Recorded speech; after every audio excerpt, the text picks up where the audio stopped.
Please welcome Catherine Chloe L. Quaresma for the words of gratitude.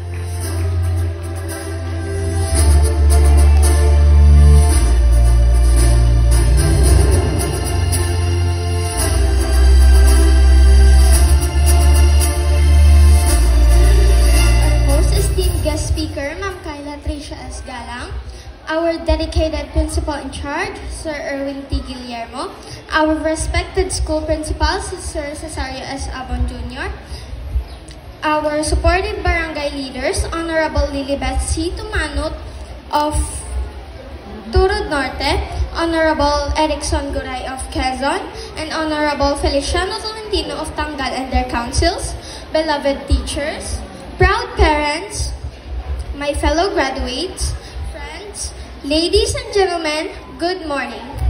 As I stand before you today, my heart is overflowing with gratitude. There are so many emotions running through me: joy, relief, pride, and most of all, deep thankfulness. And while words will never be enough to fully express what I feel, allow me to try. First and foremost, I want to thank God for being the constant light and source of strength in my life. Through every storm, sleepless nights, and every moment I thought I doubted myself, He was there. His grace, His mercy, and His timing were always perfect. Lord, thank you for not letting go of my hand even when I was about to let go of myself. To my teachers, mentors, and advisors, maraming salamat po. Hindi lamang po kaalaman ang ibinahagi niyo sa amin, kundi pati values, discipline, and integrity. You saw potential in me when I couldn't even see it in myself. You've challenged, guided, and pushed me to become better. You have helped shape not just my mind, but also my heart and spirit. Isa po kayo sa pinakamalaking dahilan kung bakit ako narito ngayon. Sa aking kind-hearted at maganda kong advisor, Ma'am Rose Ann Tabangin, maraming salamat po sa araw-araw na advice, encouragement, and guidance na ibinigay niyo po sa aming lahat. Hindi lamang karunungan ang ibinigay ninyo sa amin, kundi lakas ng loob upang maniwala sa aming mga sarili.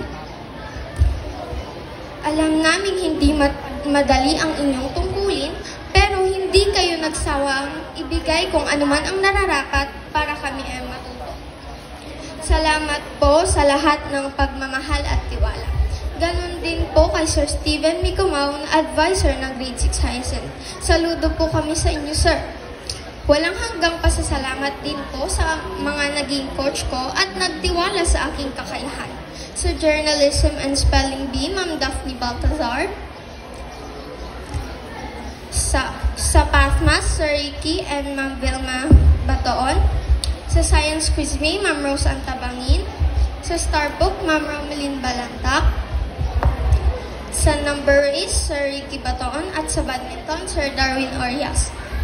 Nagpapasalamat rin po ako ng lubos sa aking mga subject teachers, Ma'am Susan Cesar, Sir Steven Micomao at Sir Ricky Bataon, at sa mga naging teacher po namin since kinder hanggang ngayon. Kayo po ang tunay na bayani ng Cordon North Central School. I also stand before you today behalf of my fellow graduates whose hearts are filled with love and gratitude to our families, especially to our dear parents, Ma, Pa, Nanay, Tatay, Inang, Tatang, Lolo, at Lola. Wala po kami rito kundi dahil sa inyo at sa inyong suporta. Sa bawat pagkakataong gusto na naming sumuko at nawawalan kami ng kumpiyansa sa aming sarili, kayo ang aming naging lakas. Nabubuhayan kami ng loob sa tinig nagsasabi, "Kaya mo yan, anak," at naniniwala ako sa iyo. Ang boses po ng aking ina ang naging dahilan kung bakit paulit-ulit akong lumalaban sa hamon ng buhay at sa kahit anong patimpalak sa ating paaralan. Hindi siya bumitiw sa pagsuporta, mapapinansiyal man o emosyonal. Siya po ang aking naging motivation upang maging matatag ako sa bawat hamon ng buhay. sa bawat hirap na dinanas ko sa aking pag-aaral. Kaya inihahandog ko ang aking tagumpay sa tumayong ina at ama sa aming magkakapatid, sa superwoman ng aming pamilya, ang aking mahal at napakagandang ina. Ma, thank you for your every sacrifice, every word of encouragement, and for loving me even at my lowest. Alam ko pong hindi naging madali ang lahat, pero patuloy kayong nagsikap para lang maabot ko ang aking mga pangarap. Ma, everything I've done, I did it to make you proud. Sana magamot ng mga ito ang sakit ng katawan niyo sa pagtatrabaho para sa akin. Inaalay ko rin po ang araw na ito para sa aking guardian angel na iniwan kami noong ako'y 2 taon pa lamang. Ngunit alam ko po na patuloy siyang nagmamahal at gumagabay sa amin. Pa, alam ko po na proud ka at masaya ka ngayon. Umiyak na ako talaga. Habang inaabot po namin, masaya ka ngayon habang pinapanood mo po ako. Patuloy mo pa po kaming gabayan habang inaabot po namin ang aming mga pangarap. To my siblings, thank you for your support, your patience, and for being my safe space. Alam ko, minsan nawawala ako sa sarili ko sa sobrang stress.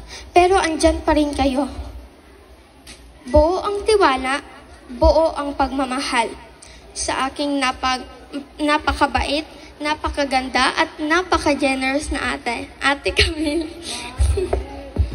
Kahit may mga oras tayong hindi na nagkakasundo, but at the end of the day, hindi pa rin nawawala ang pagmamahal nating magkakapatid sa isa't isa. At kay Bunso, ang aking playmate and buddy na makulit at matalino, maraming salamat din sa suporta at laging pagsabay sa bawat pagre-review tuwing malapit ng examination. To all my kay Mami Elidana na laging nandyan para mahalin at gabayan po kaming lahat. Salamat po sa pagiging pangalawang ina sa aming magkakapatid. To all my relatives, thank you for all the love and support. To my friends, both old and new, thank you for being my constant support system. You were there in the highs and lows, celebrating victories with me and holding my hand through failures. Salamat sa tawanan, sa iyakan, sa mga simpleng kwento, at sa mga gabing sabay tayo nagtanong kung tama pa ba tong landas na to. Your presence made this journey more meaningful and lighter. Salamat sa lahat ng memories na binuo natin. Sa bawat group project, sa bawat event, sa bawat challenge na hinarap nating magkakasama. Salamat sa pagiging bahagi ng buhay ko. We learned together, grew together, and overcame obstacles together. I will never forget all those late nights, those last-minute submissions, and those moments of pure joy when we achieved something we worked hard for. As I close this chapter and prepare for the next, I am reminded that I did not get here alone. This is not only my achievement, this is ours. A collective victory made possible by love, sacrifice, patience, and faith.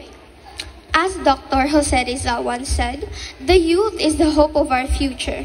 I carry those words with me as both a reminder and a responsibility to use what I've learned, to honor where I came from, and to help build a better tomorrow for others too. So from the bottom of my heart, thank you. I will never forget this journey, and I will continue to strive, not only for myself, but all the people who believed in me. My fellow graduates, let us all continue to chase growth, to welcome change, and to live with purpose. At sa huling pagkakataon, ako po si Catherine Chloe Quaresma ng Grade 6 Daffodil na nagsasabing, Padayon Batch 2025, let us make Corda North Central School proud. Thank you very much, Catherine Chloe Lumahan Quaresma, for that heartfelt message. You have reminded us that success is